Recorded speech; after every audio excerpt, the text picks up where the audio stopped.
Deməli bir gün bir nəfər İmam Hüseynin yanında dedi: "Yaxşılıq layiq olmayana edilərsə zay olar. Yəni boşa gedər." İmam Hüseyn bu kişinin cavabında dedi ki, belə deyil.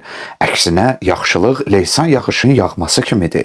Həm yaxşı insana, həm də facir insana çatar. Facir yəni açıq, aşkar, utanmadan günah edən. Bəzən yaxşılıq etdiyindən gileylənən insanlar görürük. Ah, yaxşılıq etdim, yamanlıq gördüm. Daha heç kəsə etməyəcəm. Bu yaxşılıq etmək deyil, onu satmaqdır. Sən kiməsə yaxşılığı əvəz güdərək etmisən. Quran deyir ki, yaxşılıq etsəz, özünüzə etmiş olursunuz. Yəni, kimsə yaxşılığa görə minnət etməməlidir. Bir də bizə Allahın cürbəcür nemət və ruzilər verilir. Bütün insanlara. Amma biz öz zövqümüzə görə insanları təsnifata ayırırıq. Bu yox.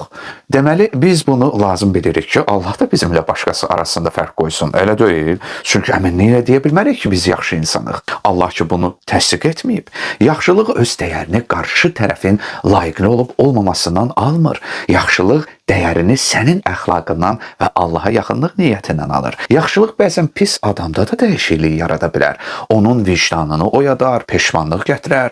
Bu baxımdan boşa getdiyini düşündüyümüz xeyir əslində bir toxum da ola bilər. Yaxud zövqə uysaq, ola bilər ki, yaxşı insanı yaxşılıqdan məhrum edək. Yaxud yaxşı bildiyimiz pis, pis bildiyimiz isə yaxşı da ola bilər. Neysə, nəticədə özünü ilahi dəyərə boyayan kəs üçün gerisi təfərrüatdır. Çünki o öz işini Allahla görmüş olur.